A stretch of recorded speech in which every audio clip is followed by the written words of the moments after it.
Hello again and welcome to Clear Skies Retirement with Jay Kirkwood at Secure Financial Management. Online, you can find us at retire210.com. If it's time to talk about your retirement, that is why we have this show, to introduce you to Jay and talk about some of the things that you're probably concerned about, and maybe you're really worried about some of this stuff. And let's talk through it. Let's get something down on paper. Jay, how are you doing today? I'm doing real well, Randy. This is coming into my favorite time of the year. How about you? Yeah. Oh, fall is great. It starts to cool off just a little bit. That's a good thing. That's right. That's right. I like that an awful lot. Well, some things that are cooling off a little bit is the way that we use our 401ks. And that's a big question for a lot of people. How's this going to help me in my retirement? And they're starting to make it a little harder. So we've talked about this in the past. Secure Act 1, Secure Act 2, there was a bunch of stuff in there. And now some of this stuff is starting to go into play. So if you have a 401k and you are in that place where you're saving for retirement, you're over 50 years old, you know that you can do this thing called a catch-up provision. You get to put more in than everybody else to the tune of $11,250. But Jay, starting next year, if you're a higher earner and you make $145,000 a year or more, your catch-up has to go into the Roth. And if you don't have a Roth option in your employer 401k, or you don't have a Roth overall, you lose your catch-up provision. Wow. That's too bad for you. You can't play it with us. Yeah, that kind of hurts a little bit there. That's basically what it is. That's quite a bit. Yeah. So how many people do you find that don't have that Roth option? I have a Roth 401k in my employer option, so I can just move everything over there if I need to. Is that something that you find that's common now? Is this going to be a big problem? Yeah, as far as the Roth option, more and more 401ks have it. The vast majority have this Roth option anyway. Okay. So, I don't think that's the biggest deal. What I think is interesting with this is, and $145,000, it's a good income. I get it, but it's not what it used to be, right? It's not, you think back to 20 years ago, you're making $145,000. Well, you're killing it, right? You're doing very well. Now it's okay, but like I said, it's not what it used to be. So, a lot of people are going to end up falling into that bracket, and especially depending on where you live. Here in Texas, 145, that's definitely a good income. You start to go to the East Coast, the West Coast, some of these, bigger metropolitan areas, New York, LA, San Francisco, that's kind of like a starting salary out there because of the cost of living, right? So a lot of these people are going to get caught into this bucket. It's interesting, though, now that the government's just like, you can put it in, but you're paying up front. No more tax deductions for you. Yeah. And that's the whole idea here. We all know that there's this thing out there called an RMD that age 73 or later for people age 75, where the government's going to go say, okay, time to pay up. But now they're actually moving that up to people in their 60s now. So that maybe gives you a little indication of what our government needs. They need more tax base. They need some retirement money, and it's coming from you. Yeah. The retirees got all that money in there, and they figured out a way to get at it. Yeah, and I don't know if this ends up being that big of a deal anyway, because of what you just mentioned. We're encouraging people. We have a lot of clients and continuing streams of clients from a big employer here in town, and they'll match 8%, right, in a 401k, that's a good match. It's very generous. Absolutely. And, we encourage people, hey, consider putting some, at least, of your contribution into that Roth component, because the employer's portion is going into pre-tax regardless, right? They want the tax deduction, obviously. So you're going to just naturally build up this pre-tax base in there anyway, even if you're contributing to the Roth component. And now this is a good problem to have. We've talked about it before, but at least on a monthly basis, we have people that are coming to us that are already just starting to have to take RMDs, required minimum distributions, right? And they haven't really done any planning, and this is a bit of a surprise to them that all of a sudden we've got these RMDs that we've got to take, which is, for any of you that aren't familiar with it, basically it's a forced distribution essentially, right? From your retirement accounts, the government wants the taxes on it. And they say, well, we thought we were doing the right thing, putting this money in our 401k. We didn't know it was going to come back to bite us like this. This particular couple, they each had $2 or $3 million in a 401k. They moved over to us and they said, we've got these huge 6-figure required distributions on top of our Social Security, on top of our pensions. And yeah, we're getting killed on the taxes because there's no Roth in there, right? It's just all pre-tax. We're getting killed on the taxes. And now we've got this thing called IRMA, which is we didn't even know about this until it happened.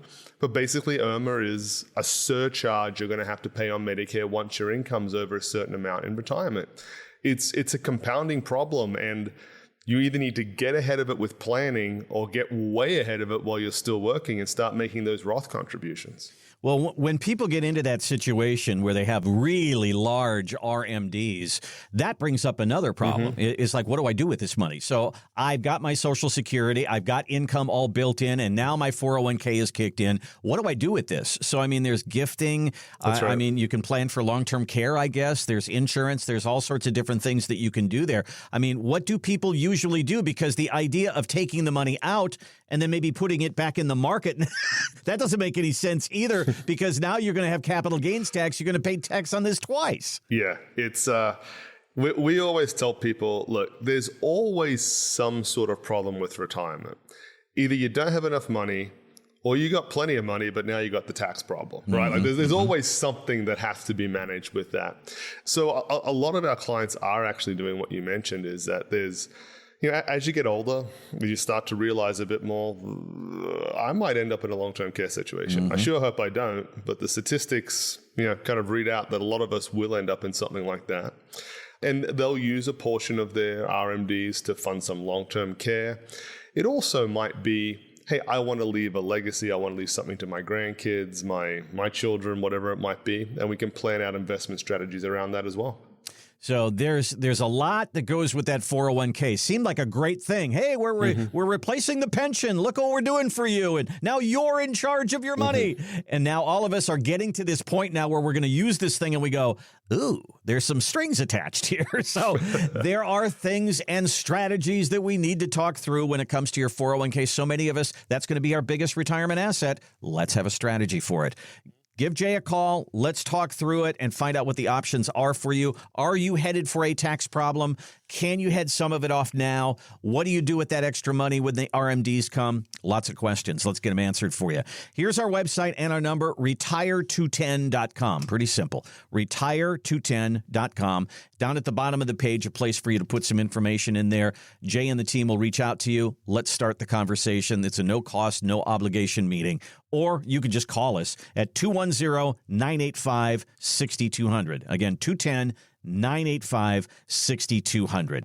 I was looking at some things in Kiplinger, and it was talking about people who get to the point where they get scared of the stock market. I mean, right now we can say, market's going up, market's going down, who knows? Yeah, any day of the week you can find an article about that. But this particular article said, if the market is down, should you back off your withdrawals? Should you flatten that out and go along with what the market is doing? And I don't think that's what anybody wants in retirement, is to have the market dictate what they do. But this is kind of what people think.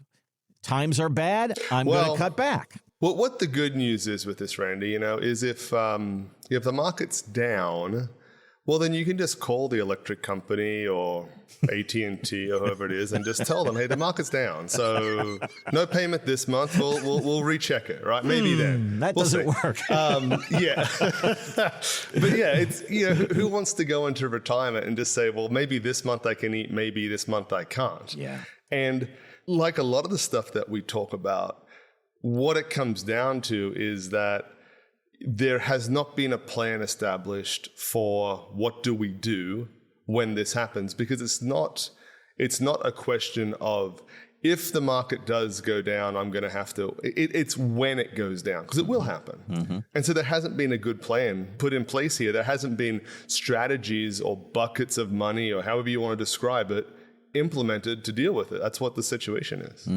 So one of the things that we want to make sure that you know about is We want you to be in charge of your money. We don't want the market to be in charge of your money. And we're going to dive into that a little bit further in our next segment here. But if this is what worries you and you say, I don't like that market, I don't like that market taking money away from me, that's a great discussion. That's a red flag. That's saying you don't like risk. That's a discussion that we need to have. And let's talk about how much you want to use it, if at all, in your retirement. Here's our number at our website for a meeting with Jay and the team. It's a 5-step process. We call it a Get Me to Retirement 5-step process. And really, it just starts with a meeting to get to know you and find out what you want to do in retirement and what you've saved for retirement. And let's match those things up.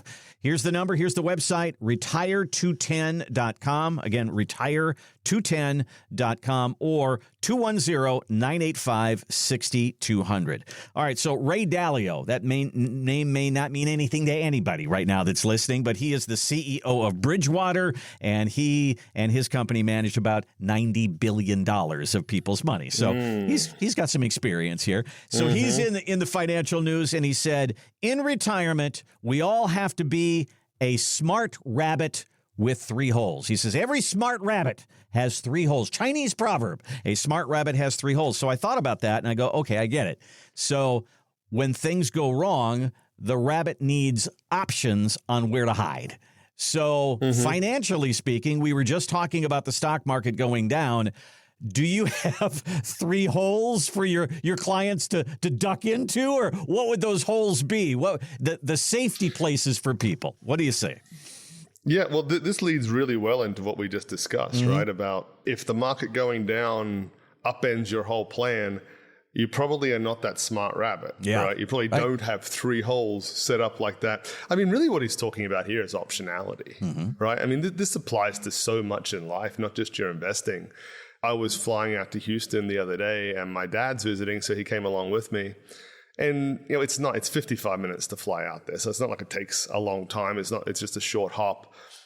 But along the way, I'm looking at stuff on the onboard avionics and the maps and the GPS and kind of looking out the window where we are. And he's like, well, what are you doing all the time? I was like, I'm looking at if something goes wrong now, what do we do? Right? Can we glide to a field? Is there an airfield close enough that we can glide to that's big enough for us to get into? If there's not, well, I-10's right down there. And there's some nice straight stretches of I-10. That's another option. And then off here, there's a field, but that one has hay bales on it. So you want to avoid that one and go to it's the same concept as that rabbit, right? Is that I have many options at all times to implement, because something is going to go wrong, right? This is what we talk about. Like with investing, there's going to be times where something goes wrong, and having those extra levers to pull on, those are the ones that survive it. Those are the ones that have the successful plans. Those are the ones that don't have to go back to work. So the idea, though, and I can picture this person in my mind who the market is going down and they call you up, I need a meeting, Jay, and they sit in front of you and say, take me out of the market, get me away. And that's their idea of the whole, get me out of the market. But at the same time, you and I have talked about things that are outside the market, annuities and bonds and CDs and savings and all that kind of thing. Would that be what you would consider one of the holes? How would we describe that? Are they financial vehicles that you go to? Is it pulling back on risk? What is the whole? Yeah, well, your level of risk that you can expose yourself to is certainly going to determine the allocation, whether it's an all stock allocation, there's bonds in there, there's annuities. That's what determines how we're going to spread everything out, right? Now, what you mentioned is someone who probably really was not honest with themselves about the risk they felt they could accept in a portfolio, okay? This is what makes it difficult too. So 2025, 2024, 2023, like just stellar years, right? Back to back, good year. And people start to convince themselves that they have a high level of risk that they can accept and that they can stomach through any of these times, because it's easy to do that, right? when the market's up 20% and then 20% and then another 15 or 16% year to date that we're up to right now. Well, yeah, I mean, everybody's a genius, right? Everybody can accept a lot of risk until you hit an air pocket like we did in April of this year. And I've told you this story, so I won't go into huge detail, but we had a client who freaked out. We tried to talk him out of, pulling everything out of the markets, and he took 50% out. And the next day, I even talked to him. I'm like, hey, bud, come on, look, you're already 50% out. Like, you've got time to ride. And anyway, he couldn't do it. Mm-hmm. And it is somebody that when we went through the risk assessment, a couple of times we went over, I was like, are you sure you can accept this much risk? Yeah. Maybe we should guarantee some of this, consider some. And of course, I'm going to miss out on the market returns if I don't. Anyway, so at the end of the day, they're the boss, right? So you got to do it. Yeah. And so 50% out of the markets, and next day or day later, no, I want to get 100% out. And I'm like, man, this is a bad idea. No. Things are going to get worse. Okay, man, you're the boss. We're going to do it. The next day was the day the NASDAQ was up 12%. He locked in hundreds of thousands of dollars of losses. And we kind of had the conversation that us having a relationship, financially advising you, is not going to work in the future, right? We need to kind of part ways because we can't help you if this is the way you react. And I don't know what he did after that. I'm pretty confident what happened, because I've seen it happen before, is the market goes up. Well, I can't go back in now because it's gone up so much. So I'm going to wait for it to pull back. And what's happened since? It keeps pretty going up. Yeah. Right? So not only has he locked in the losses from what happened in April, he's also very likely missed out on the gains going forward. Mm-hmm. I would say it's somewhere in the range of $300,000 to $400,000. Oh boy.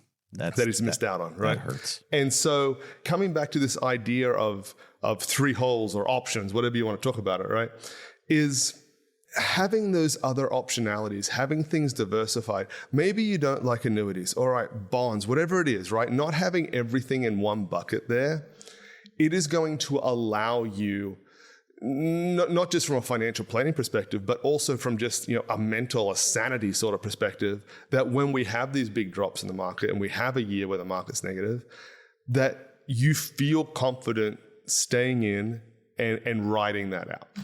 Yeah, I think that, as you said, the market has gone up so much in the last 2 to 3 years, up like 40%. So let's put a number on it. If you had $1 million and the money went up 40%, you'd have $1.4 million. That would be great. Maybe that's where you are right now. But if the market went down 40%, you'd have $600,000. Which one changes your life? The $600,000. Yeah. You might take an extra trip on the other one. And this is the other thing that people kind of don't realize is, well, if the market goes down 40%, I'm at 600,000. I'm not going to be able to do the math this quickly on the fly, right? But the kind of the default thought is like, well, the market's just got to go back up 40% for me to get back to my million. It doesn't. It has to like almost double, right? Maybe it's not double, but it has to go up 80% or something like that for you to get back to that million. It's a tough, talk about holes for rabbits. It's a tough hole to crawl out of when you take a hit like that. A lot of our listeners are retired or retirement age or getting close, right? Which means that very likely they were accumulating money in their 401k in 2008. And you think, well, like 2008, yeah, that really stunk, but I got out of that one. Well, yeah, you did, because a couple of things were happening. You had a ton of time on your hands. You weren't retiring for a good 15, 20 years, very likely. You probably kept contributing to it. Your employer kept contributing to it. You're in the opposite situation now.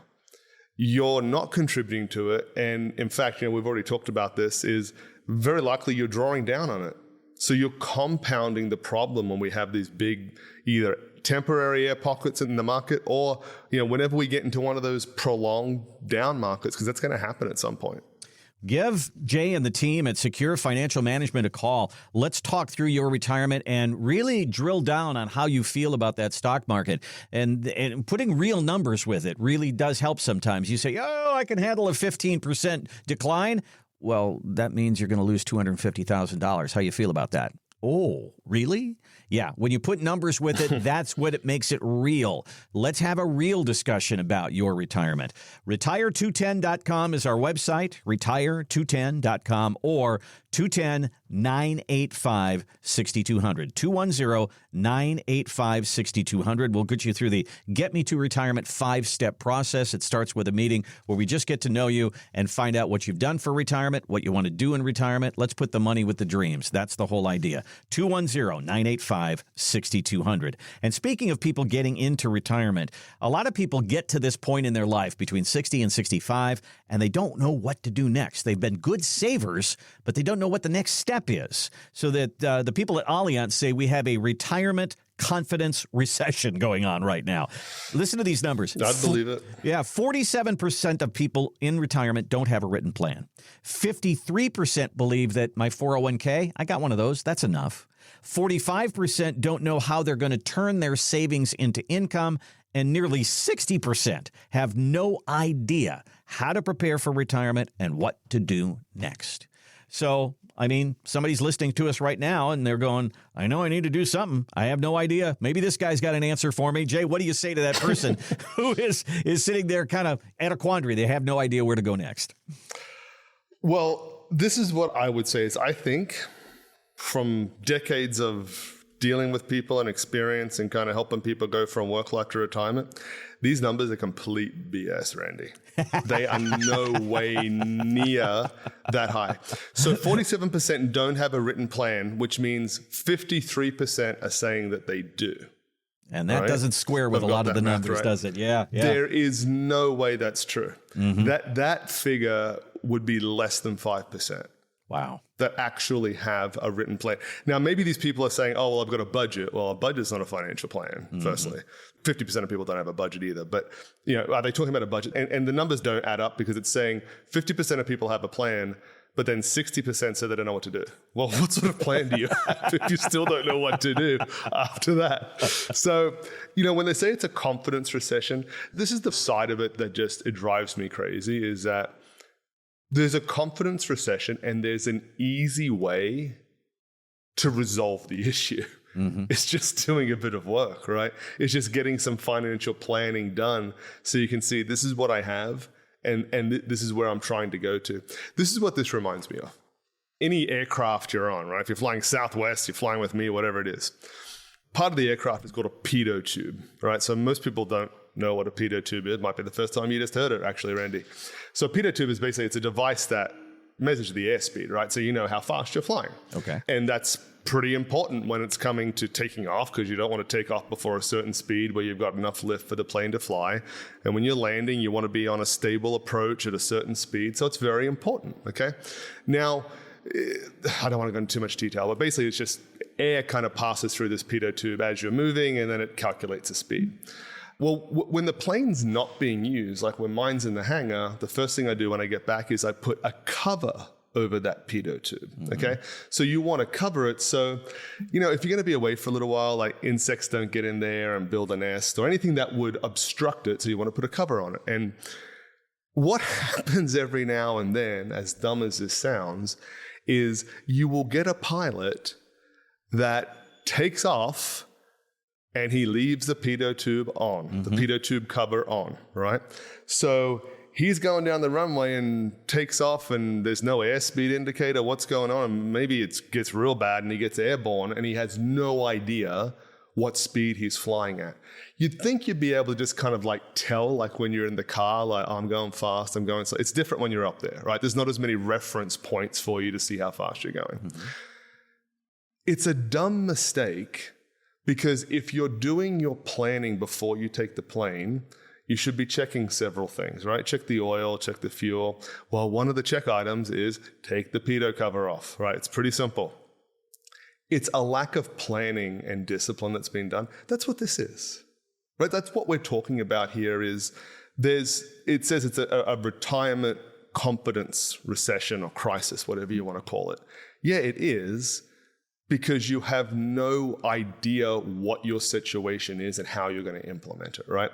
As far as turning your assets into income that will last you for your life, that's what we do every day for people. It's something that we specialize in. it can be done easily. But if you don't plan for it and you're winging it just along the way, you're probably going to run into issues. And what kind of surprises me is, a lot of people have worked very hard for the retirement assets that they have. They've worked 30, 40 years somewhere. They've diligently been contributing to 401ks or whatever plan it is that they have. They've worked that hard for it. But then when it comes to actually using it, it's just, I'll just wing it. Hopefully it works out. Yeah. It's a bit weird. Yep. If you can put all that hard work with a little bit of planning, maybe the next 20, 25 years of your life could be smooth sailing. And that's what we want for you, is to have a successful retirement. Give us a call. Let's start that conversation. Let's get the pen to paper here and start to really crunch some numbers for you. Retire210.com is our website, retire210.com, or give the team at Secure Financial Management a call, 210-985-6200. Again, 210-985-6200. Thanks again for listening to Clear Skies Retirement. If you've enjoyed this podcast and you want to hear more, remember to hit the like, follow, or subscribe button on your favorite podcast platform. We'll see you next week here on Clear Skies Retirement with Jay Kirkwood. Investment advisory services offered through investment advisory representatives at Secure Financial Management, a registered investment advisor. Exposure to ideas and financial vehicles discussed are not designed nor intended to be applicable to any person's individual circumstances. It should not be considered as investment advice, nor does it constitute a recommendation that anyone engage in or refrain from a particular course of action. Past performance is not a guarantee of future results. Investments can fluctuate, and when redeemed may be worth more or less than when originally invested. Financial professionals are not licensed in all 50 states. To find out if Secure Financial Management is licensed in your state, please contact their office. Secure Financial Management is not affiliated with nor endorsed by the Social Security Administration or any other government agency. Annuity guarantees rely solely on the financial strength and claims-paying ability of the issuing insurance company. By contacting us, you may be provided with information about insurance and annuity products offered through Wholesalers Insurance. Jamin J. Kirkwood, Texas Insurance License number 1421850.